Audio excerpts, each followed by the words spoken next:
I think I'm Yeah. one of those people that really digs deep into knowing something.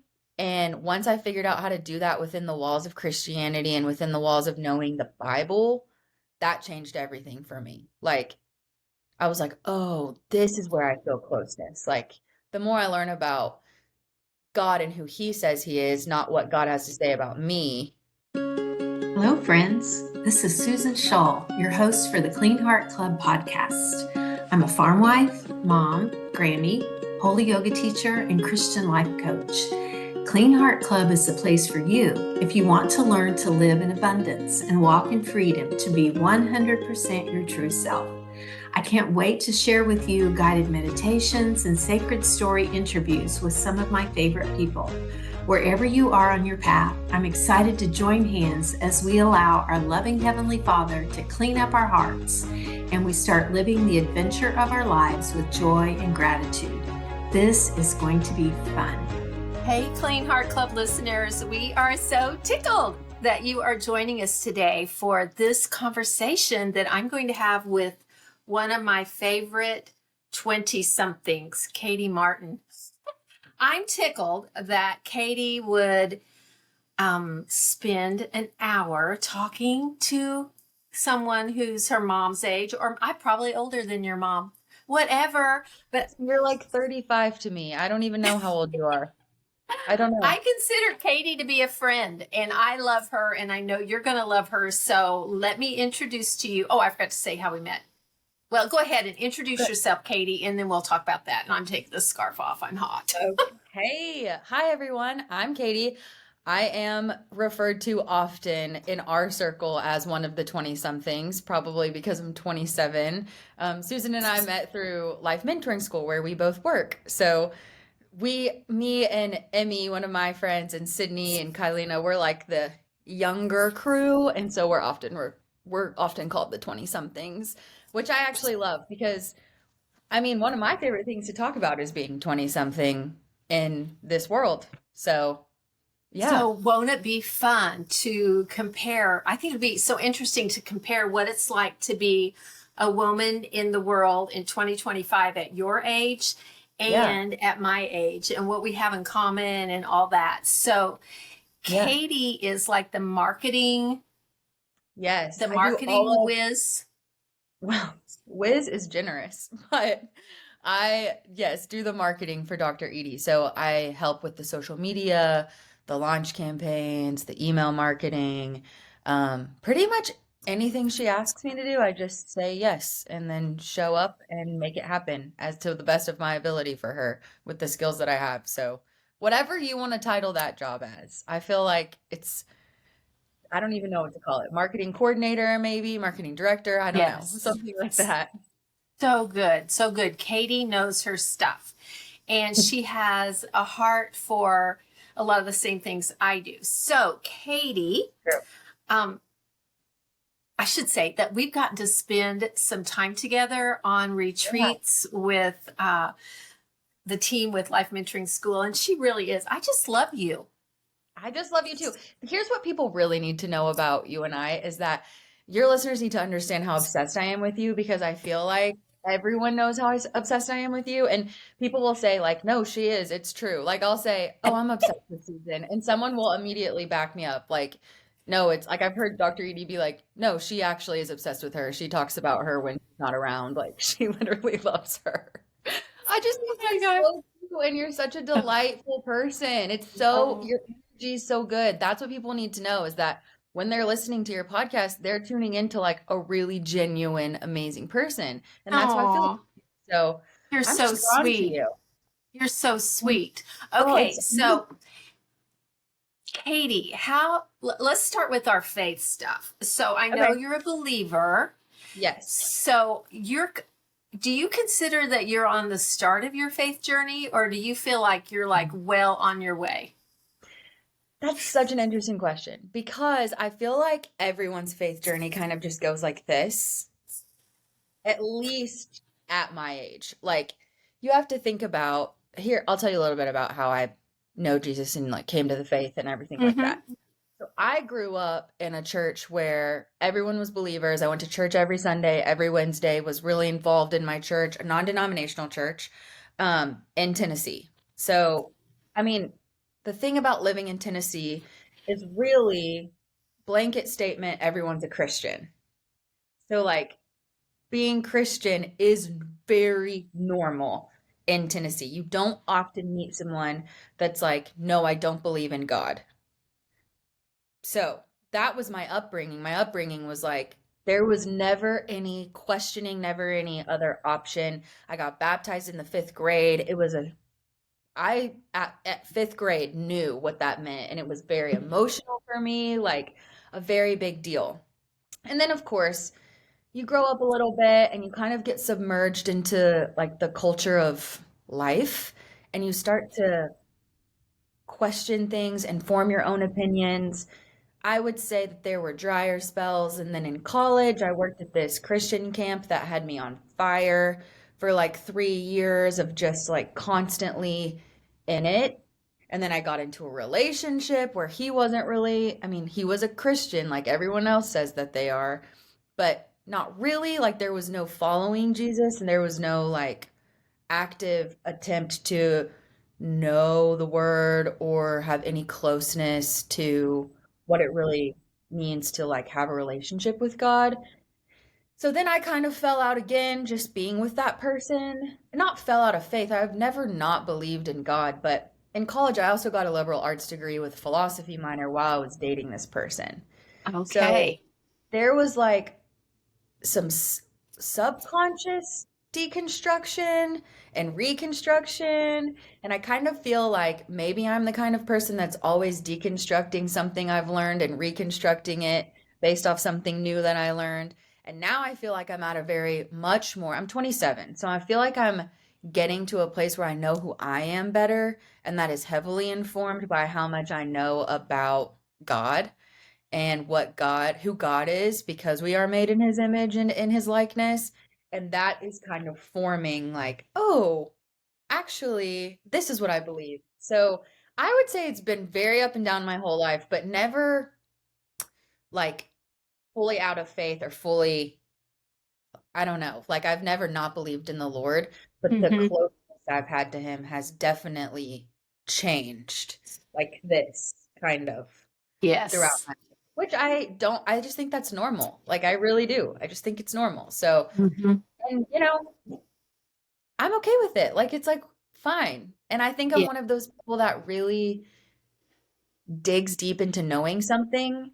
And once I figured out how to do that within the walls of Christianity and within the walls of knowing the Bible, that changed everything for me. Like I was like, "Oh, this is where I feel closeness." Like the more I learn about God and who he says he is, not what God has to say about me, you know, Mhm. that's when I felt more like, You're the second person this week that has said something to me about, and I maybe I'm reading into what you said, but that yeah, you're studying the Bible not for how to apply it to you, but to learn more yeah, about God.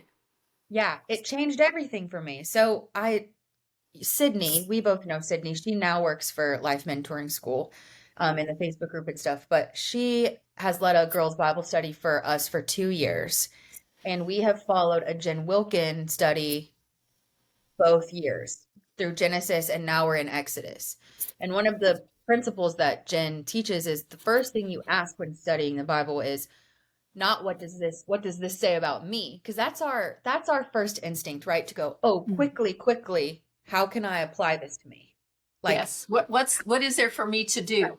right. What is there for me to do? What is there for me to think? What is there for me to say? But Jen in her studies says the first thing you ask is, what does this say about who God is?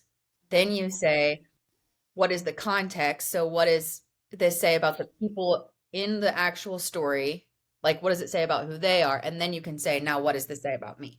So that's helped me a lot. Like, just understanding my faith a little bit better because I am a questioner. I am like, what does this really mean? Nothing is black and white for me. Everything is gray, that kind of thing. So what have you learned about God that is like, yay? So we have these like knowing that God is blank teaches me that I am blank statements in our Uh, Bible study that we do every week. I And love I that. think Knowing that God is blank. blank, which you would insert a character trait of the Lord, and then you say, teaches me that I am blank. And it's kind of like, well, what does that teach you? So I think this week I said, we're in Exodus, we're in the second half of Exodus, and we just did the first five commandments. So the first five commandments obviously are more authority centered. Yes. So I learned knowing that God is a jealous God teaches me that I've always been sought after. Like I've from the very beginning, of my life, and even from the very beginning of time, I've been sought after by a jealous God. I mean, we like to make God into all kinds of things, but he is jealous for you. And I think I forget it sometimes. Like, oh, it doesn't matter. Oh, he's got a lot going on. He doesn't really care. That's not true. He's jealous after our hearts. So I think that's something I, kind of digested this week, probably for the 50 millionth time, but can you really hear it enough? I don't know. No, you cannot. Probably not. So I'm thinking about how fun it's going to be to watch you grow Yeah. and do more and more as you offer your gifts to the world, as you are being just steeped Yeah. in this mindset work, being transformed by the renewing of your mind, and Yeah. around all these women who are doing it too, because it's changing me Right. at my age. And to think, wow, what it's doing for you and how God might use that. Yeah, it's hard not to get giddy about it. And really, I'm just so grateful. And I don't know how you couldn't be because every time I talk to one of y'all who is just older, wiser, has a lot more life behind you, you are all so excited for me, which is like the kindest thing. Because every time that's the response. People are like, wow, I wish I had this at your age. Like, what does that feel like? Like, I mean, I'm excited because I sit here and I anticipate. I'm like, how is this going to influence me as a mother, a wife, like all of those things? Because I already know how it feels just me singular. And it's crazy, the difference. It's Mm-hmm. wild. So good. Okay, so Yep. you said you were a philosophy Minor, and art history, right? major. Yes. Yes. So Yes. how did your philosophy studies, how's that work for you? Um, I'm gonna be honest. At the time, I hated it. Hated it so much. Thought it was boring and I was recommended to be a philosophy minor by the director of the art history department because it pairs so well with the major. And at the time, I thought I wanted to work in a museum. I mean, I'm still not opposed to that at some point in my life. Maybe that's like my retirement plan is to one day just retire and like curate galleries and things like that. That would be really fun. Oh But yeah. it was recommended to me, so I started taking it, and there were a few classes that really rocked me. Like existentialism was one of them, where, I mean, we were often asked the question to critically think about what is the meaning of life? Like, why are we here? And when you're in a classroom setting, you do talk about faith and religion as a part of the answer for mankind, but it's not from the perspective of like, we are here for the purpose of love because God put us here to spread, the word and all of these things. Like you don't learn that in school Um, when you're getting so your philosophy minor. what was their answer? There is not one. So the the answer is to study different philosophies across different, cultures. What do they have to say about it? The purpose was to broaden your perspective. And it does broaden your perspective. Which is And good. kind of what I mean by there were points of my life where I was like, how does this all work? Like, you know, how does one sect of the world believe this or one religion believe this, or, some people don't believe anything. Some people believe nothing at all, which is kind of also believing in something, if you ask me. But, Yes. you know, like, how does this apply to me? And the answer is that it doesn't apply to me, because as someone who believes in God, that is not applicable to me. So, when you stop asking yourself the question, how does this apply to me? Things kind of change a little bit, Mm-hmm. Oh, you know? wow. Wow. It So was interesting. who is your favorite philosopher? Here's the thing. I don't really have one, because it's not that I don't appreciate philosophy. I do. I think it's interesting. I think it teaches us a lot about psychology. I think it teaches us a lot about the way people think and the way people live. I don't remember ever loving anything that I read. I was never like, wow, this is so good. I was like, wow, this is so dense. This is so interesting. This is so odd for people to feel this way. So I don't think I have a favorite philosopher. I just remember not liking it that much. But I also like it a lot. It's kind of hard to explain. You know what I mean? Like, I think the weirdness of it and the complicatedness of it is attractive. Like, I think we want to make sense of things we don't understand. But what I learned in my philosophy minor is that there's no making sense of what we don't understand. So it's kind of like Mm-hmm. the mystery of it's a circle, a cycle, if you will. Yes. I'm And, just not interested in as much anymore, you know? and God is a mystery. We Right, we can't explain it. It's right, unexplainable, which right. is good because we need a God who's way more than we are. At least I do. Same. And if we did understand, we would just be God. And there's no denying that that is not the case. And So that is not the case for that is not sure. the case. Yeah. So I So, remember I loved my art history major, and I found my philosophy minor difficult and maybe a little pretentious is the word. Like, I found it like, I don't know, more difficult than I found my art history major. interesting. Okay, so art history. And I think I told you that when I was in college, maybe I didn't Yes. tell you this.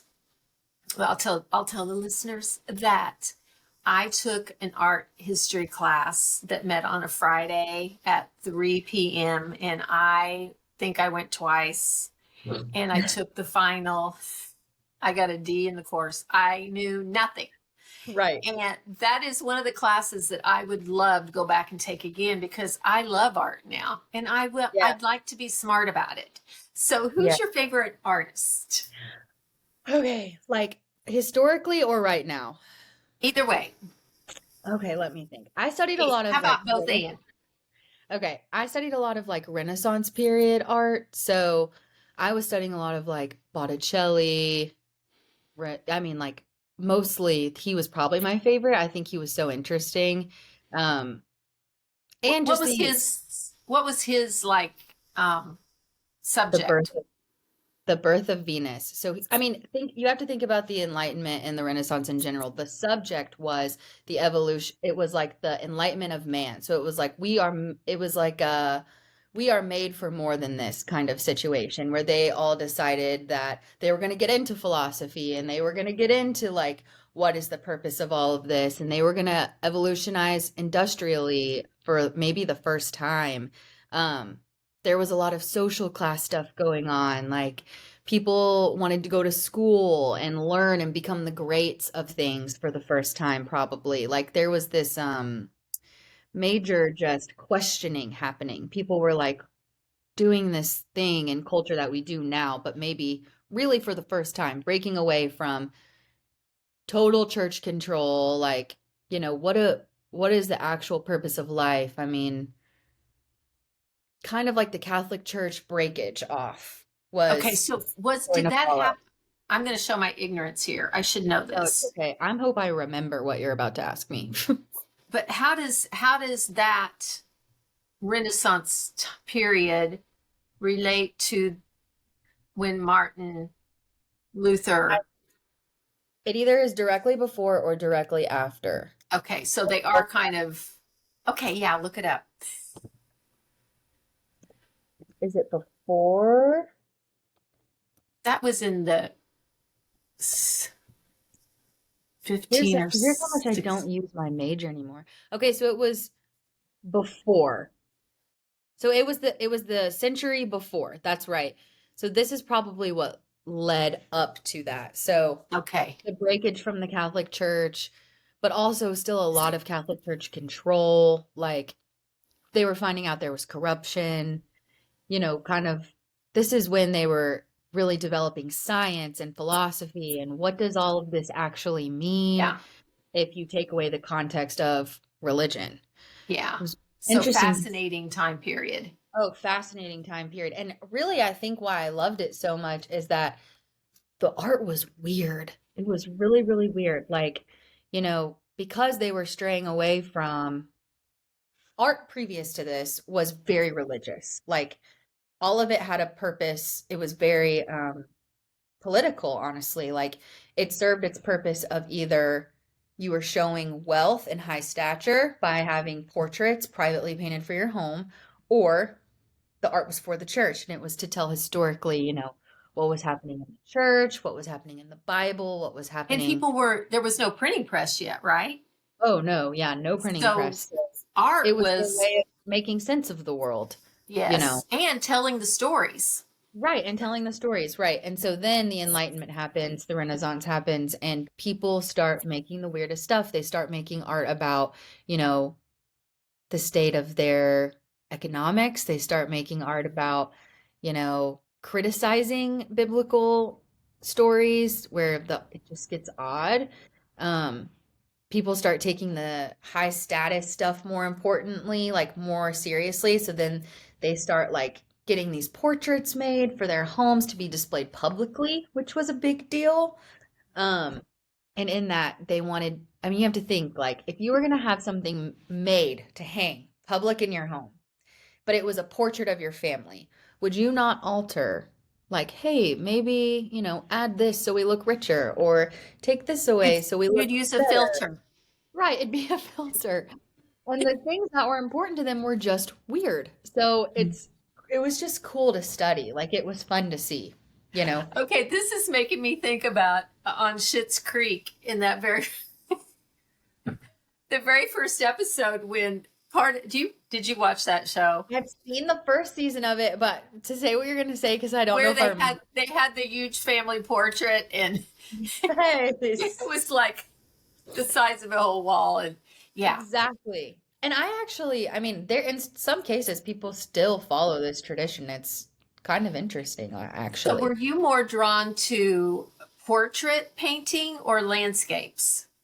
Definitely portrait painting, but at this period in time, there weren't a ton of plain landscapes. So there wasn't a lot of just landscapes to study.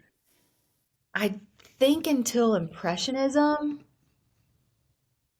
but there were still lifes. So there were still lifes, and like I wouldn't say they were portraits necessarily. People were also just making stuff up and painting it, like odd scenes about the beginning of the world and the end of the world and the end of times and what they think it all means. So, So art as a way to make sense of the world. and it's still that way. So, Yes. even So if you think about if you want to define art for what it is, which is just, creatively making something. I think about like short form video now is a way that people try to make sense of the world. The day in my lives, the what I eat in a day, the, come grocery shop with me. People are still using art to just make sense of, whatever's going on in their life. searching for meaning. Yeah. Man's search for meaning. Yes. Right. Okay. So when we were on our last retreat, Dr. Mhm. Edie gave us all these watercolor supplies, Yes. and you like lit up. I love art. So It's true. what are you doing now? Like as for yourself, how do you I create know. creatively? So right now, also, if you hear my dog barking, I'm so sorry. Oh, I I'm not can't. sure. I'm not sure what he's I thought I yeah, heard a tail thumping, but maybe it was a bark. it's my dog barking. she might be barking at like a UPS man or something. But right now, the things that I love to do is I love to color. I got this pack of markers that is like the best ever. Um, Okay. What kind of markers and are they? I think we need the link. okay, hold on. Stay right here. They're right behind Okay. me. Let me grab them and I'll Okay. show you them. They're right. I like to sit at our dining room table right here and color with them. Your place is so pretty, Katie. Thank you. It's a rental. I don't own this place, but we've lived here for 3 years and I really love it here. These are all of our books. Oh, nice. I want to talk about books too. Oh, we will totally talk about books. The Cali art markers. I got them on Amazon. I will send you the link to them. Okay. They are like, look at this dreaminess. Oh, The yummy. the best, the best, the best. So I've been kind of coloring with those. As you know, I love to make, for a few years now, I've been into making videos. So I've done like a lot of like, for my old job, I made a lot of videos. I make a lot of videos for my job now. I advise the sorority at UTC and I do a lot of their video stuff, for Sigma Kappa. And I actually got a text today to paint something for someone. So I'll probably take them up on that. Don't forget that I'm on your list to get a painting too. Yeah, you just have to tell me what you want. I want whatever your little heart wants to make me. Whatever I paint out. Okay. I'll think of Yes, something good. I would I'll love think, that. So yeah. I love I saw a video this week about it was scientific studies and research about knitting Oh and yeah. how the repetition of that gets you into the flow. I'm sure it's the Totally. same with your coloring, doing puzzles. Totally. I like to do puzzles. I find those very relaxing. And I know We there do are too. lots of other puzzlers out there in the world, stuff that I used to be embarrassed to say I like to do puzzles, but No way. It's cool I now. like to do It's puzzles. cool. Yeah. There's been Um, like a hobby renaissance. I feel like people are so into hobbies now. I don't know if it was from COVID or if it was from like where people got more free time. I don't know what it was, but we mhm. in this house love a puzzle, love to color, we love to knit. My roommate, she did this Lego set right here. I don't know if you can see it. It's the Milky Way. Oh my gosh. It's like a huge deal. She does these like diamond sticky paintings. I mean, we are hobby people around here. Love it. It's a great way to Too. process emotions and Yes. just to be in the present moment. So Mhm. my grandmas were quilters, Oh, and I had, well, this podcast isn't about me, but one grandma, anytime oh, she's, well, no, this is about you, but she never sat down without something in her hands. And I yeah. still find like she made all these little seasonal crochet pins for my boys to give to everyone in their class when they were first, second, and third grade until they were embarrassed to take them to school. She was Right. just always making. And I just think I just love it. I love that we're making things again. And we're Yeah. reading. We're reading. And we're reading. That is so true. I also have had a reading renaissance in the last couple of years. So tell me about your reading habits. I know we've talked about different series that you probably like that I probably would go. Yeah, So, probably you wouldn't like them so much. yeah. So what is Yeah. the deal with that, do you think? The hypersexualization of books. I don't know. I've only read one series that's been like that. And what I've realized is that I don't like it, actually. And I also realized that I don't even store it. Like, I recommended those books to several people. And after it was Emmy, she came to me and was like, "These books are really sexual." And I was like, "What? I didn't think they were that bad." And she was like, "No, like they are." And I looked back and I was like, "Oh my gosh, it is." And I realized that like I didn't even, it didn't register with me. I don't know if I skimmed it, yeah, Mm-hmm. I don't know. It just like did, or it could just be a part of like, I also kind of think part of it is that our culture is so hypersexual that I think it maybe didn't even raise a red flag with me, which Mm-hmm. is a red flag. Like it probably should. And I just like whatever and like kept, like Uh-huh. going on because I do love the storyline and plot of those books. I think it's one of the best series I've ever read. But I Mm-hmm. think like I kind of don't recommend that one as much. There's another series that author has that has no, you know, sexualization in it. Uh-huh. And that one is actually, I've always said my favorite one ever. It's much better to me. So, and I haven't read much with, all of that in it since. I Uh-huh. don't really, it's not my jam, Yes. but I think there is a large market for it right now. And I think part of it is this like relationship epidemic that we have. And I think women like to read about these unrealistic relationships where, the man never does anything wrong and he's like perfect and totally attentive to them 24/7, which is kind of a bummer to real life because that's actually just not how people work.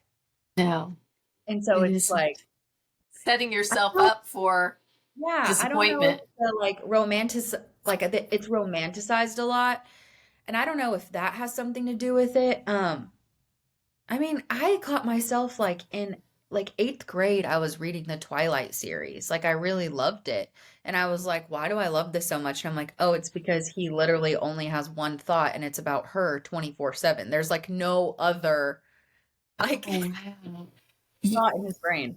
I think you probably, I think we've talked about the fact that I taught eighth grade language arts. And so Yes. I was always trying to find books that would interest especially the people that said they didn't like reading. And oh Yeah. my goodness, that Twilight series, Blew that up when I was young. turned so many people into readers. Yeah. I mean, I think it's too mature for eighth graders to be reading But for boy, they sure. read it. And But boy, we read it. yes. And It was like I'm, our version of having, like, you know how now middle schoolers have access to stuff online that they shouldn't have? That was our version of that. My like eighth grade version of that was like, why is this in our school library?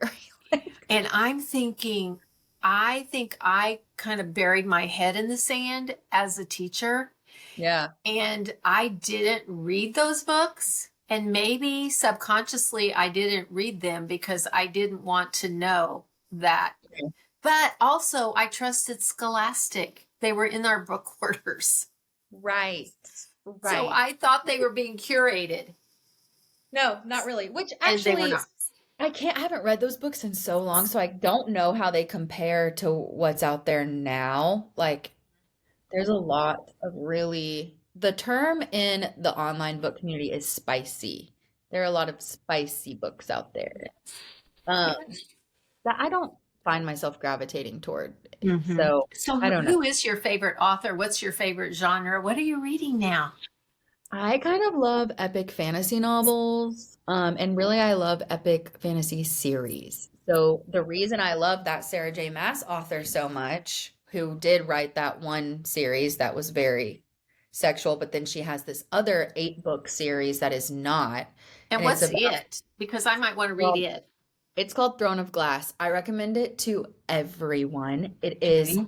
phenomenal. The main female character is just the most resilient, clever, just if there is like a girl main female character that you want to look up to, it's her. She's this like secret assassin who is so cool and, kind of just outwits everyone, but then there's this larger fight for the throne at play. It's really cool. I really like that genre a lot, which I think my next reads will probably be Brandon Sanderson or Pierce Brown.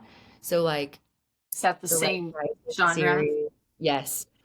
I like these like complicated S- fantasies.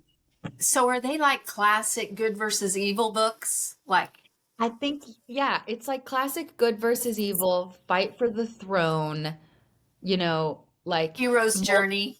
hero's journey. Yeah, I think that's why I like it so much is it's an emotional ride. It's like, okay, wow, I've really labored with 8 of these long books. So personally, you're so invested. And then also the story is so many moving parts, so many character developments, like all this growth, but then it takes you out of here sometimes because it's like, dragons and witches and like just cool stuff that's like, oh, that was really fun to read. And actually, the greater message is like found family and resilience and yeah, good versus evil. Uh-huh. Oh, So I that really love sounds that okay. stuff. That sounds like I should definitely check that out. Okay, Yeah. what are you watching right now? Because I'm always looking for a series that also is not too spicy. I love reality TV, Susan. Oh my gosh. What's your reality TV show that you're crazy about? You're gonna hate it, but it's called Love Island. It's crazy. Okay, like some of us have guilty pleasures, all right? Okay. No judgment. What It's is called Love we Island. whatever we listen and we don't judge. Right, we listen and we don't judge. I'm 27, okay? So like Mm. I want to watch reality TV sometimes. I I'm don't not love your all mother. I'm reality. not your grandmother.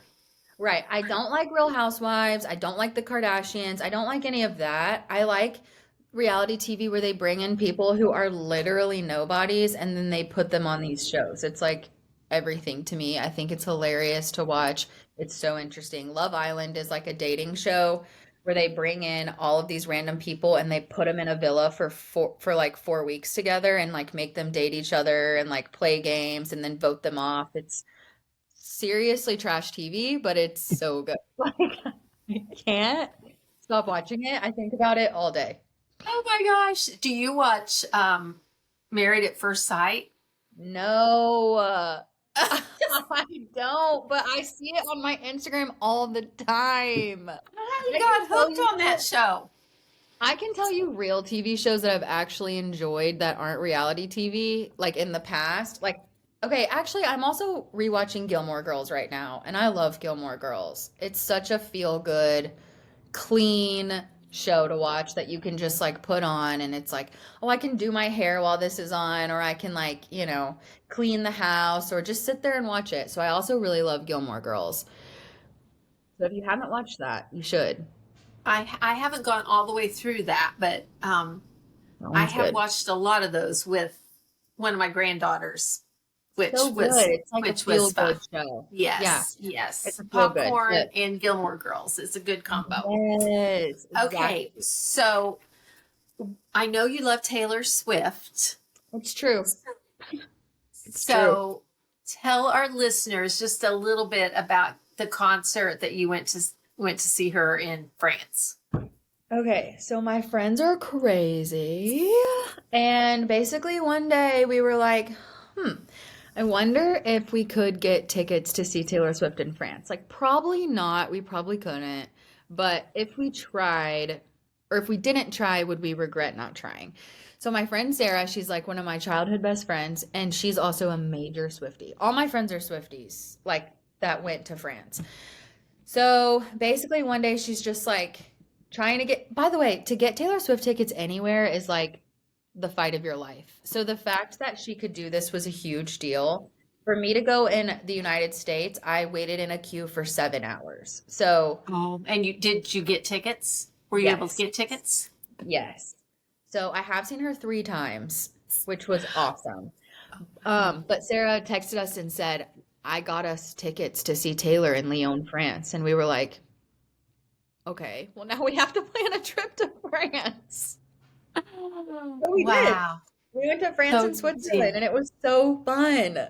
Oh, what a trip. I Oh, love yeah. that for you.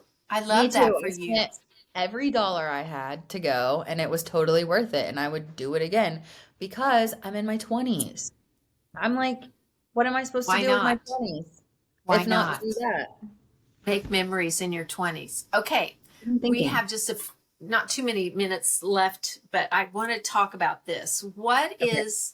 What is the best thing about being a woman in her 20s in 2025?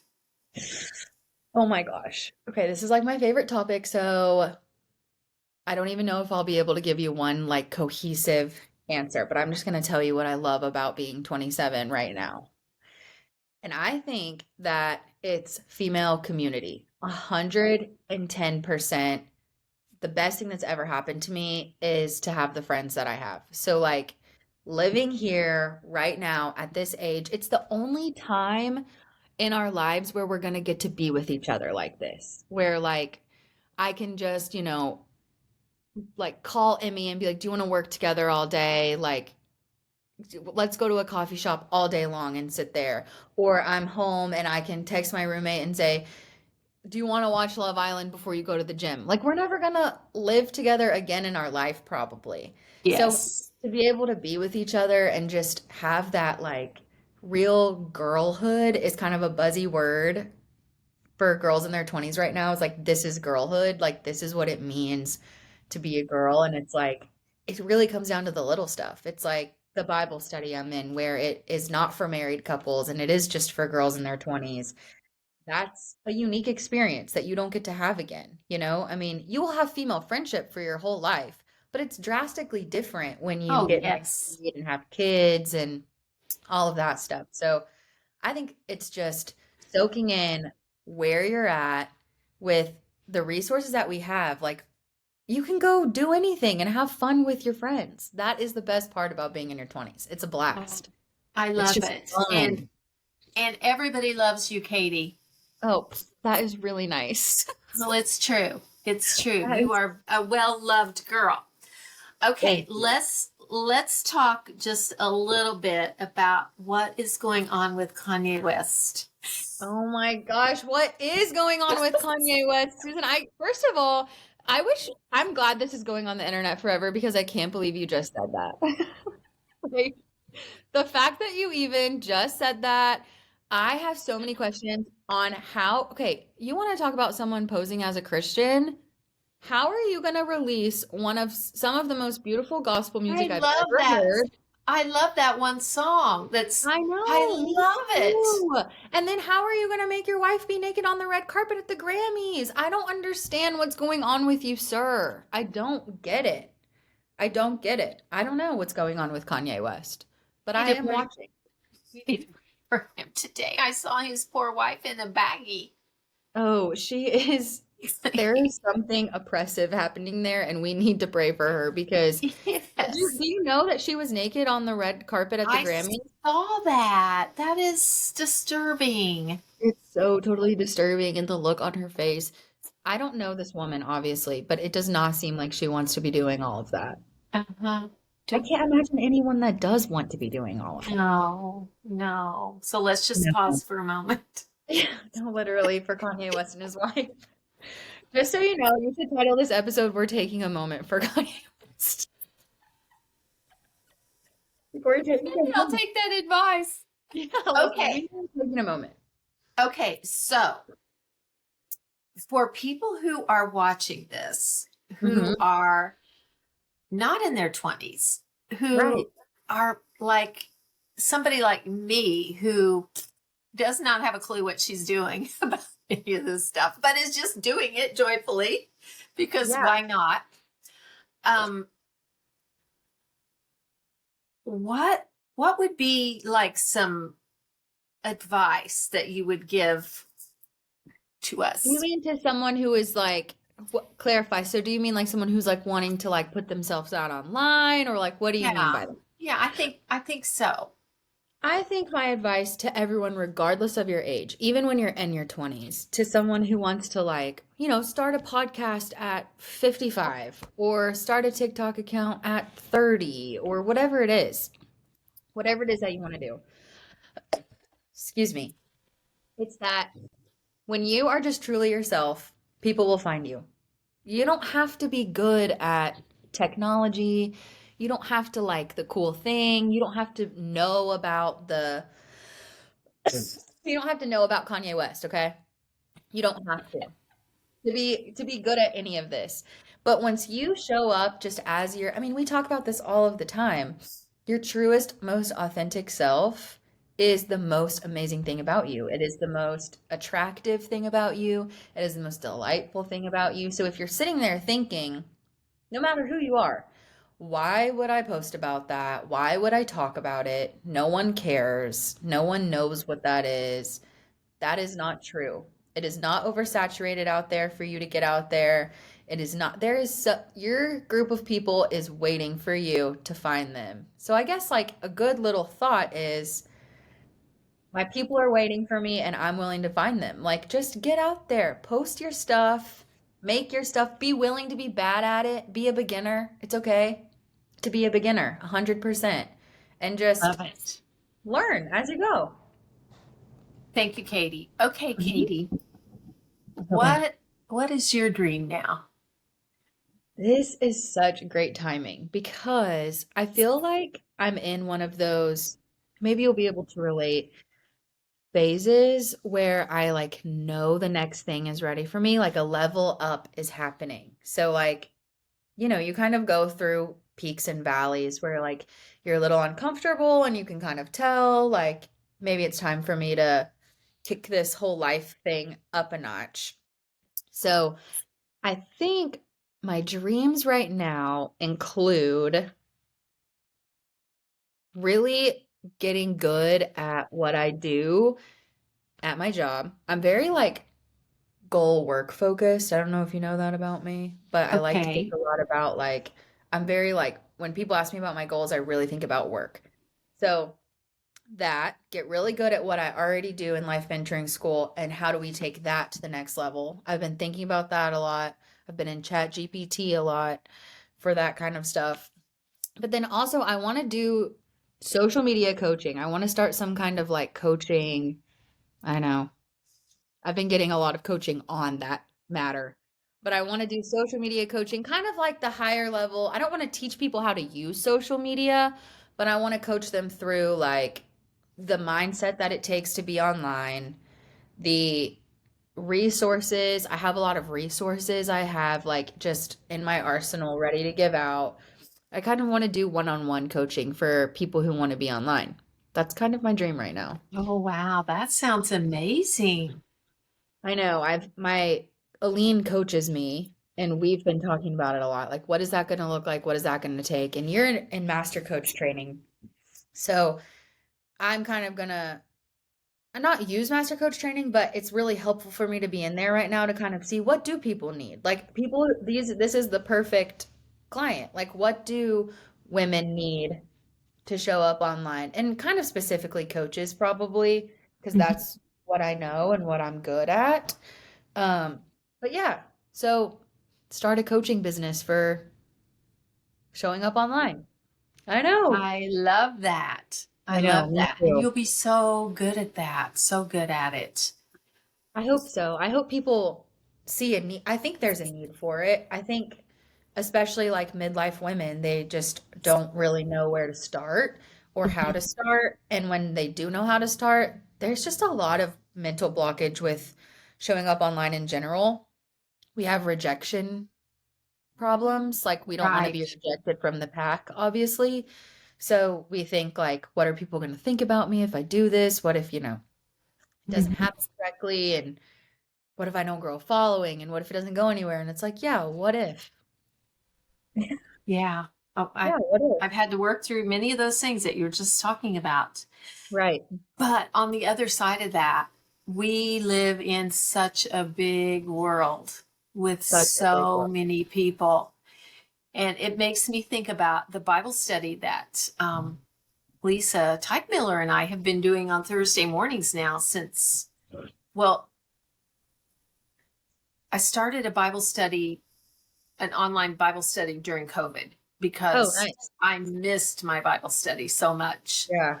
And it has just, we've just kept doing it and it's grown and changed. And now Mhm. most of the women on it are people that they're not people in my real life, not my real life. They're not people in my Day to face to day. face life. Yeah. They're Your they're online other friend. people that I could not have.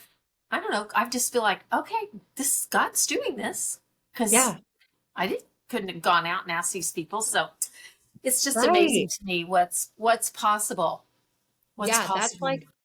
that's a great thought too. Like, it's incredible what's possible. We just don't know, like, what's in store for us until we go out there and really give it all we've got. Hmm.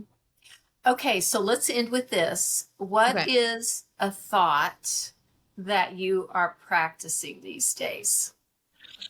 I am practicing the thought that I am very good at increasing my capacity to work because, I have this neurodivergent brain that likes to give me a lot of flack for orderly systems and sitting down at a computer for a while. Stuff like that. I have ADHD and I'm not medicated for it anymore. So I've had to create a lot of really good thoughts around my work life, my capacity to work, how I work. So I'm practicing the thought that I'm already really good at that. I'm really good at doing that. Look at all of these Yes. ways I've learned how to work already this year without any kind of medication, without being in an office. Like, I It's am good at totally this. self-directed. Totally.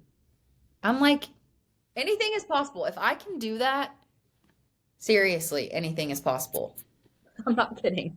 Isn't it fascinating that your challenge, which perhaps that's how you've seen your neurodivergent brain, is Yeah. also your blessing? Yes, I've started feeling like it's my superpower more and more. Like my ability to handle many things at once and create things at an overwhelmingly fast pace. Like I am good at volume, I am good at, creativity, I am good at juggling a lot of things at one time because of my neurodivergence. Like what I used to think is a lack of focus was really just an ability to multitask and handle a lot of things at once. Love And so it. that's where I'm You at. know, one of the things I love women who acknowledge their gifts. Yeah, me too. It's such a wonderful thing. I think that's why I'm so attracted to like just powerful women in general, but like Taylor Swift, for example. People are like, why do you love her so much? I'm like, because she is so good at using her gifts. She's so good at it. Like, or that's probably why I think you're so delightful and why I'm so into the like this space is because I'm like, those women, it makes me emotional sometimes. I'm like, they are so good at seeing this unique set of gifts that God gave them as superpowers and tools to change their lives and other people's lives. I think it's amazing. Offer to the world. Yeah, that's like what it's all about. So good. So I good. know, I Katie, agree. thank you so much for joining me today. I've You're so loved our welcome. conversation and it was worth the wait. Been Thanks for trying to having me. schedule this for a long time. So I thank know. you. You're welcome. I'm so glad I came on. I literally, this felt like it was 10 minutes long to me. Oh, it went really fast. Would you Really mind fast. closing our little session with prayer? I don't mind at all. Thank you. Okay. Dear Lord, thank you so much for Susan Scholl. We are so thankful to just get to be in her presence every week with this podcast. And I want to say thank you to her listeners as well. Thanks for having me on this podcast so we could talk about all of the amazing gifts that you give women and all of the things that we use them for in your likeness and in your image to empower your people, Lord. Just thank you for Clean Heart Club and thank you for the work you do on our hearts daily. And in Jesus' name we pray. Amen. Amen. Thank you. I love you so much. I love you. Bye. Okay. Bye. Thank you so much for joining me today on the Clean Heart Club podcast. I hope that you were blessed and learned some things that will help you on your journey. Let's remember this truth from Psalm 28:7. The Lord is my strength and shield. I trust him with all my heart. He helps me, and my heart is filled with joy. I burst out in songs of thanksgiving. Did you know I wrote a course for you? It's called the Clean Heart Club and contains 10 video teachings about some of my favorite life coaching concepts, which are so helpful. You're also invited to come join the fun in the Clean Heart Club group on Facebook and sign up to receive my weekly newsletter of encouragement. Let's be friends. See you next time.